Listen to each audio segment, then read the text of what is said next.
Assalomu alaykum yoshlar teleradio kanali muxlislari.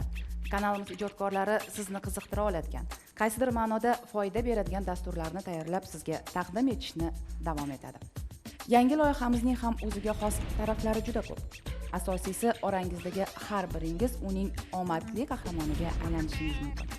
Ko'rsatuvimizni so'ngiga qadar tomosha qilsangiz, murojaat uchun telefon raqamlarini bilib olasiz.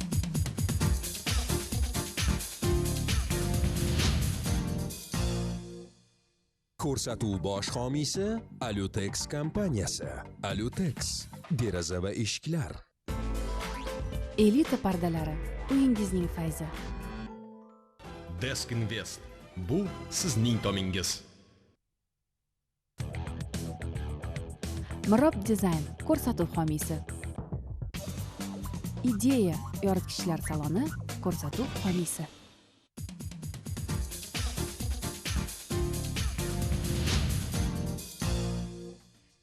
Endi men sizlarni ko'rsatuvimizning asosiy va doimiy ishtirokchilaridan biri bo'lgan dizaynerimiz Gayana Motivasyan bilan tanishtirib o'taman. Gayana Motivasyan Benkov nomidagi badiiy rassomlik kollejini hamda Kamoliddin Behzod nomidagi Milliy rassomchilik va dizayn institutida rassomchilik yo'nalishi bo'yicha tahsil olgan. Sahna bezaklari rassomi sifatida faoliyat olib borgan. Hozirda interyerlar dizayni bilan shug'ullanadi. Bizning loyihamizda ishtirok etayotganingizdan xursandmiz. Endi men sizni loyihamizning ilk qahramoni Nargizaxon bilan tanishtirib o'taman.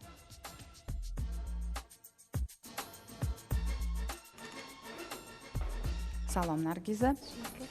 Nargiza bu bizning eng kerakli bo'lgan xodimimiz va sizning orzularingizni ro'yobga chiqaradigan dizaynerimiz Gayana bo'ladilar.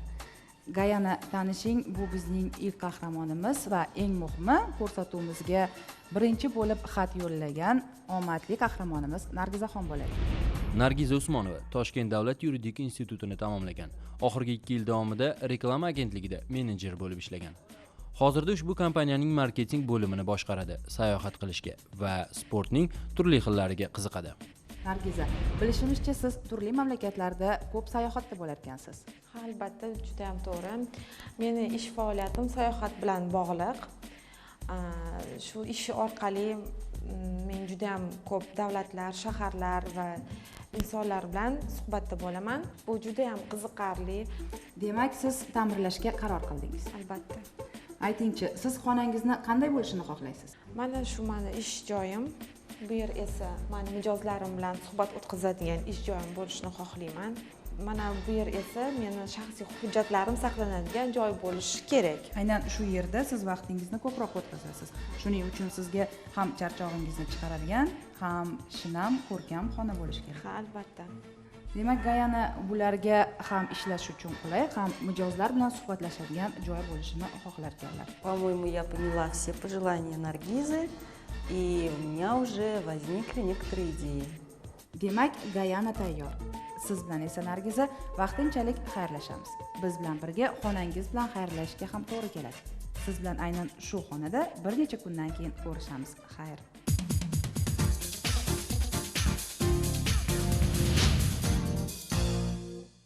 Demak, Gayana, bu xona endi sizning ixtiyoringizda. Albatta, sizning fantaziyalaringizni ro'yobga chiqarish uchun bizga bir nechta mutaxassislar kerak bo'ladi. Men ularni olib kelgunga qadar siz teletomoshabinlarga bu xonani qanday tasavvur etayotganingizni gapirib berasiz. Прежде всего, по пожеланию нашей героини, мы должны разделить наше помещение на две части. На рабочую и на мягкую зону, где она будет принимать своих гостей.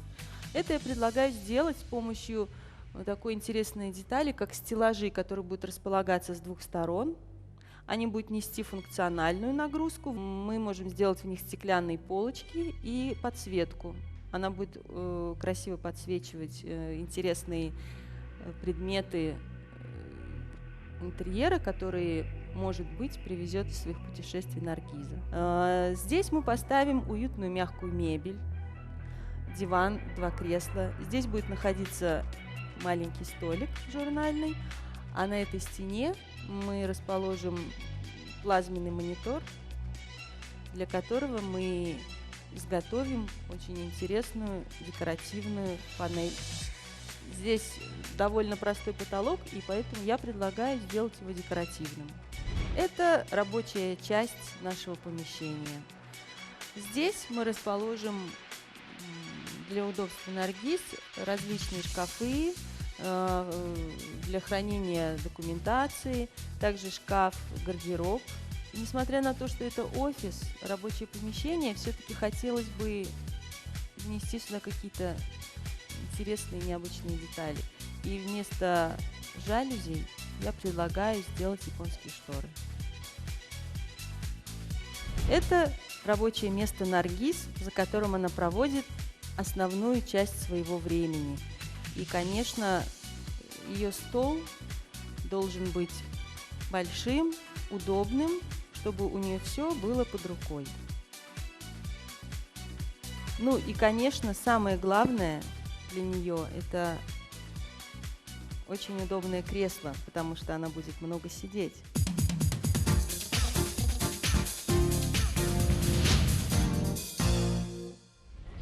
Avvalambor bir qarorga kelishim men juda ham ko'p o'yladim. Bir tomondan o'zing o'rganib qolgan ish joyini ajratish juda ham qiyin. Undan tashqari loyihada birinchi marta bo'lib ishtirok etishda juda ham cho'chidim. Lekin men hayotimda doim turli sinovlardan o'tishga ko'nikib qolgan. O'ylaymanki, uy masalasida ham adashmayman. Va tez kunda o'z kabinetimni o'zim xohlagan holda qabul qilib olishga ishonaman. Endi birinchi vazifa bu xonani bo'shatib olamiz. Bunga bizda ishchilarimiz guruhi yordam beradi. Demak, ishni boshladik. Yoshlar teleradiokanalida uy masalasi. Biz bilan birga qoling.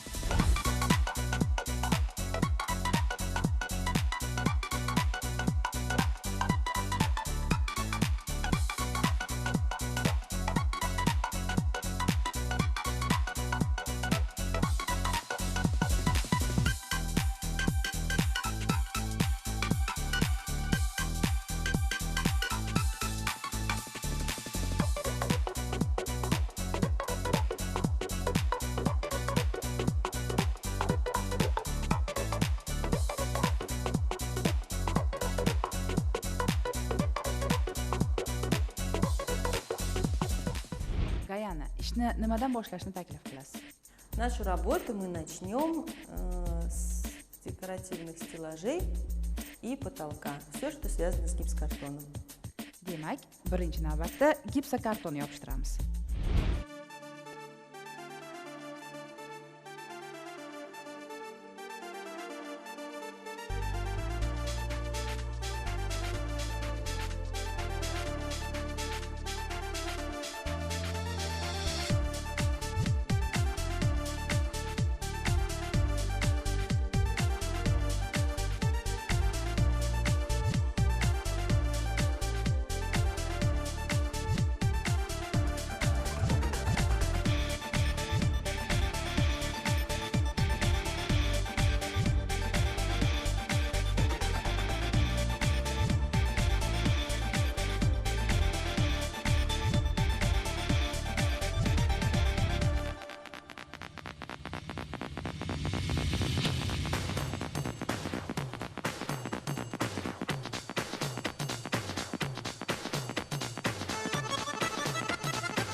Mana gipsokartonni temir profillarga o'rnatib ham oldik. Endi esa keyingi ishimiz tokchalar uchun maxsus qurilma yasab olamiz.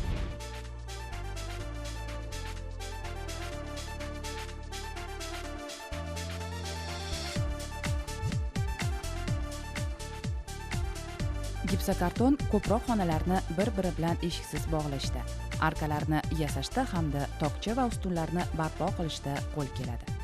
Shuningdek, u sizga arzon tushishi va qurilish ishlarida bir muncha yengillik yaratishi mumkin.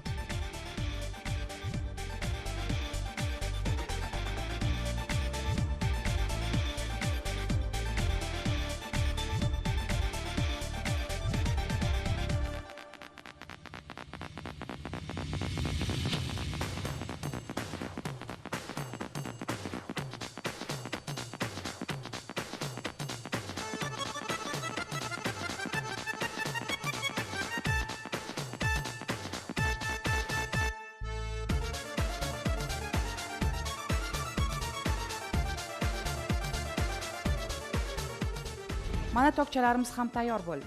Oldin aytib o'tganimizdek, qahramonimizning xonasini bu bo'lagi mehmonlar va mijozlar bilan suhbat o'tkazadigan joy bo'lishini mo'ljallagan edik. Dizaynerimizning maslahatiga ko'ra aynan mana shu yerga LCD televizorini joylashtirishga qaror qildik va shu yerga 6 ta oynadan iborat bo'lgan tokchalar o'rnatib olamiz.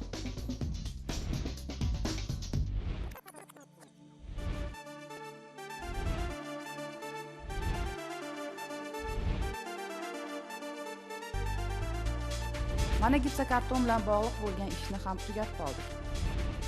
Endigi navbat mana shu gipsokartonni shpatlovka bilan qoplab olish.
Mana shpatlovkamizni tekislab ham oldik.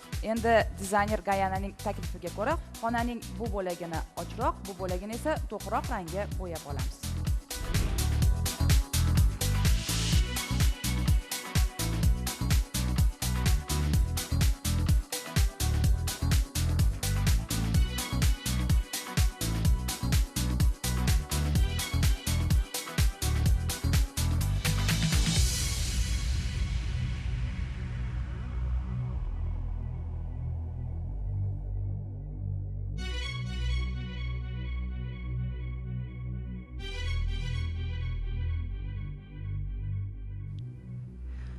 Xonaning ko'rinishi hamda bu yerga kirgan insonlar kayfiyatining qanday bo'lishi undagi ranglarga ham bir muncha bog'liq.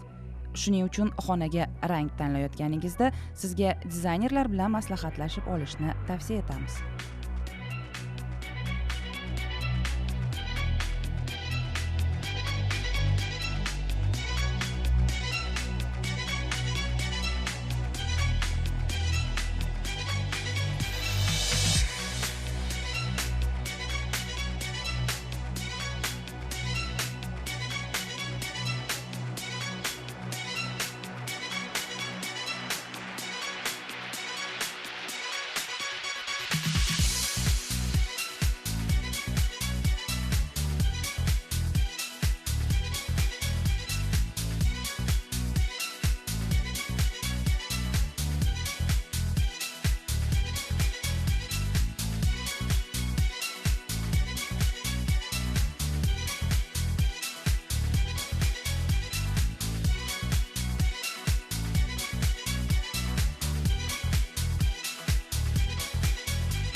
Biz xonaga plastik plintuslarni o'rnatishga qaror qildik. Ushbu plintuslarning qulay tarafi shundaki, avvalambor ularni xohlagan vaqtingizda yechib olishingiz mumkin. Shuningdek, bu plintuslarning ichidan elektr simlarini o'tkazish juda oson.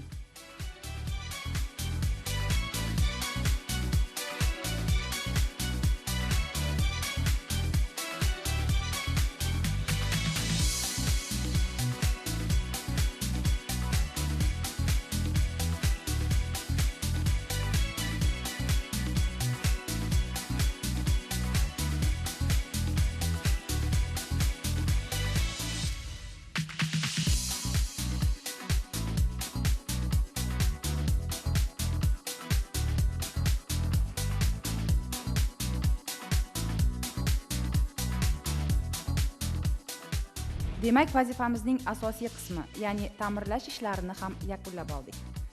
Albatta, xonamizni zamonaviy jihozlarsiz tasavvur qilish qiyin.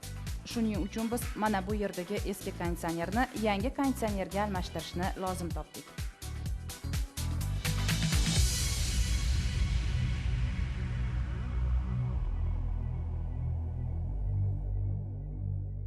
Endi navbat televizorga.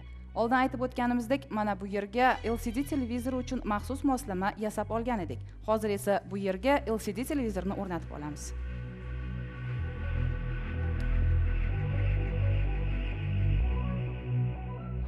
Xonamiz shinam va yorug' bo'lishi uchun biz o'zgacha dizayndagi yorug'lik moslamalarini o'rnatib oldik.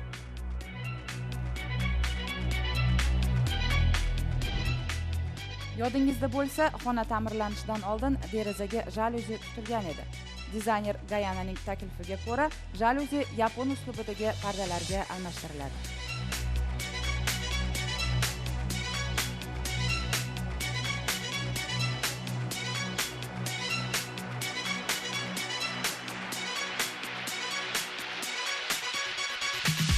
Albatta, hech bir xonadonni mebelsiz tasavvur qilib bo'lmaydi.